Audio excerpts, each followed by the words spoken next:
Наш эфир начнем с брифинга о работе Координационного центра Республиканского штаба комиссии «Вместе к победе». Предлагаем послушать.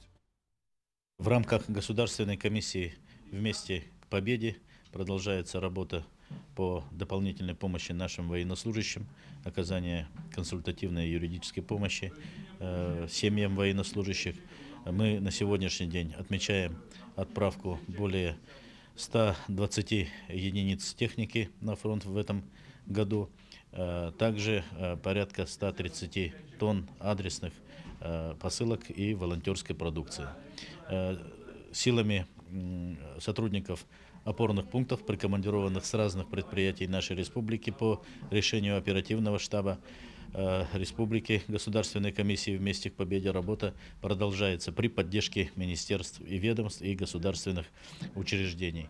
Надо сказать, что на сегодняшний день запланирован ряд мероприятий по консолидации сил, мыслей и организационной специфики, которая нуждается в объединении концентрации сил в целях взаимопомощи. Это буквально в конце этого месяца и в начале следующего будут проводиться по территориям республики волонтерские форумы, где мы отметим наших самоотверженных добровольцев, которые с первых дней оказывают помощь фронту и нашим землякам, которые несут военную службу в зоне специальной военной операции. Также уже вошедший в традицию будет совместно с командованием Восточного военного округа проведен антифашистский форум. Он у нас планируется в начале ноября ко Дню народного единства. Пользуясь моментом, призываю наши общественные институты, муниципальное образование, органы государственных властей принять самое активное участие. Мы, Координационный центр,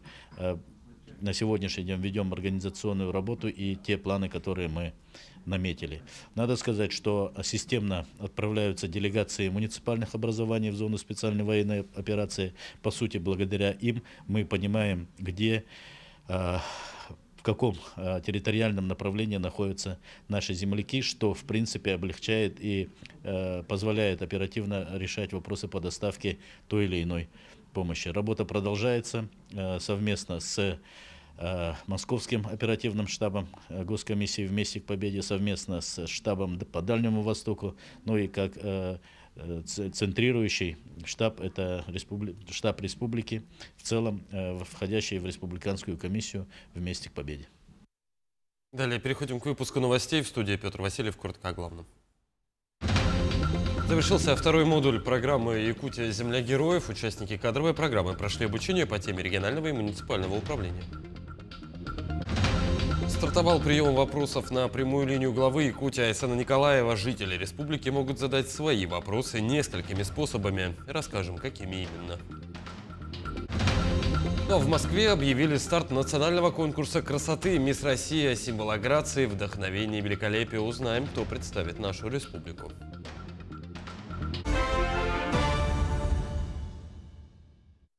В этом году более 28 тысяч человек из числа участников СВО, их семей были приняты в вузы России по специальной квоте. Данное число поступивших на 12 тысяч больше показателей предыдущего года.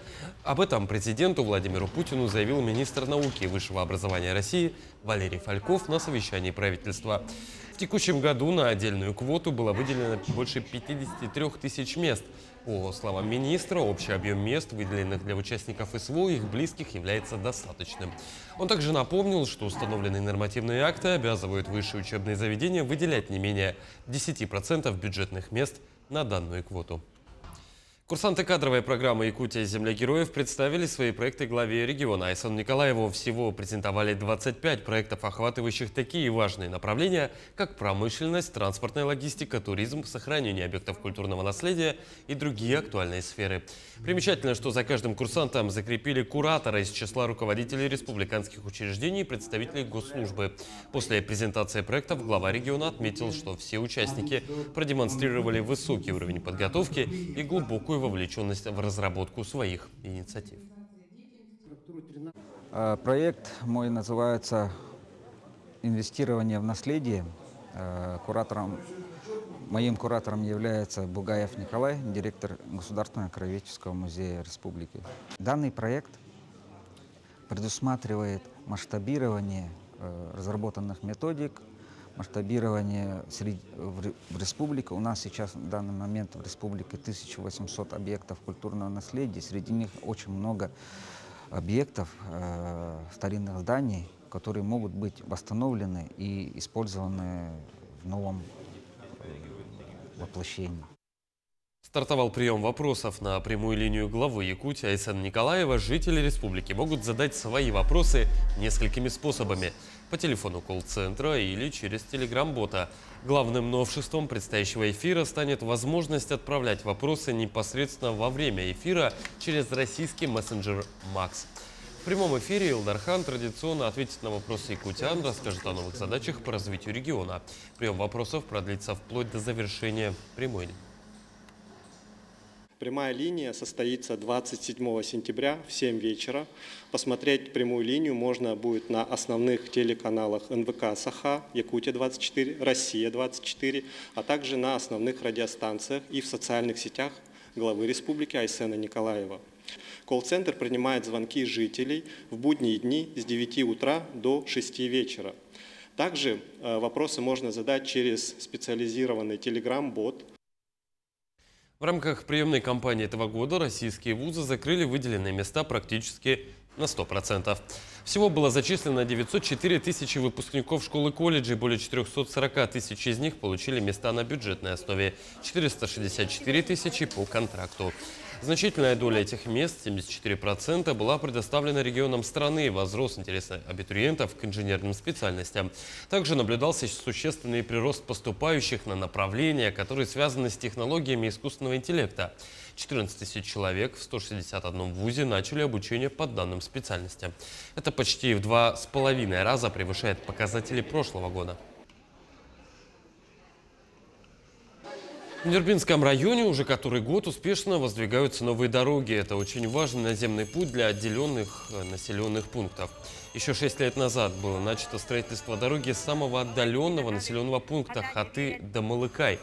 Затем завершилось строительство дороги Малыкай-Мальджигар. И уже в этом году завершилось строительство дороги Маджигар-Чукар. Общая протяженность составляет более сотни километров. Если раньше здесь была односторонняя, абсолютно непроходимая дорога, то жители названных населенных пунктов уже передвигаются по двухполосной, широкой и ровной дороге, покрытой гравием. Улучшение наземного транспортного сообщения отдаленных сел с районным центром продолжается. Я сегодня рад, что мы наконец-то перед праздником республики мы открываем, даем проход автотранспорту, населенным пунктам, населению, что они быстро, комфортно доехали до федеральной дороги Вилюй. Очень доволен качеством дороги. И наши парни уже сумели стать настоящими профессионалами. Сибирский центр колокольного искусства из города Новосибирска и храм во имя Михаила Архангела стали победителями конкурса Президентского фонда культурных инициатив с проектом «Виртуальный музей колоколов Сибири». В эти дни авторы проекта посетили Татинский район. В музеях сел Черкёк, Чичимаха и Тыкёль изучили колокола дореволюционного литья. Экспонаты будущего виртуального музея сканируют на 3D-сканеры, взвешивают, определяют состав сплава, а также записывают звон. Колокол измеряем. Все колокола дореволюционного литья, конечно, они имеют очень большую ценность. Но в Татинском Улусе есть колокол, который отлит прямо был для этой Татинской церкви. Обычно колокола разбивались, увозились на переплавку, а здесь колокол сохранился. Хотя он тоже имеет трещину, но все-таки его сберегли. Потом вот этот, который в проеме колокольни сейчас находится, колокол, он тоже уникальный. И тогда, в 2020 году, мы не могли знать, кто его отлил. Сейчас у нас уже есть эта информация, потому что аналог орнамента, который отлит на этом колоколе, обнаружен на другом колоколе, который находится во Владивостоке. По инициативе жителей Октябрьского наслега Горного района установлена новая круглогодичная спортивная площадка. Проект реализован в рамках программы поддержки местных инициатив. Реализация стала возможным благодаря грамотному распределению бюджетных средств и вовлеченности местных жителей. Общая стоимость проекта превысила отметку в 2 миллиона 700 тысяч рублей. Реализация такого значимого проекта способствует улучшению инфраструктуры селя Кюрелях, повышает комфорт проживания населения и укрепляет сотрудничество между жителями и органами власти. Примечательно то, что в прошлом году на голосовании пришли дети наслега и проголосовали именно за строительство спортивной детской площадки. Это была полностью их инициатива. Они пришли подготовленные, с плакатами, и поэтому эта инициатива победила и была поддержана на программе ППМИ. Ну а в Москве объявили старт национального конкурса красоты «Мисс Россия», символа грации, вдохновения и великолепия. Наш регион представит Валентина Михайлова, студентка СВФУ, титулованная красавица, первая вице-мисс студенчества России. За ходом конкурса следит и наш корреспондент Айсена Бурнашова. Подробности в ее материале. Всем доброе утро. Мы проснулись на зарядку в 7 утра.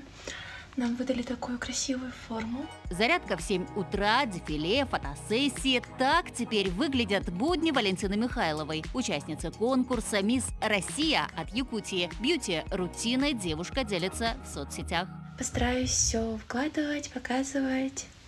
Всем спасибо. Национальный конкурс «Мисс Россия» проходит ежегодно. Это главный конкурс красоты, ума и таланта в стране. В этом сезоне организаторы получили рекордное количество заявок – 90 тысяч. Из их числа эксперты отобрали 50 финалисток – лучших и самых красивых. Сибирь и Урал, Новосибирск, Новосибирская область, Челябинск, Екатеринбург, Республика Башкортостан, Республика Саха-Якутия. Все это наши регионы, которые мы любим. И самое главное, что за эти регионы всегда очень сильно болеют соотечественники девушек.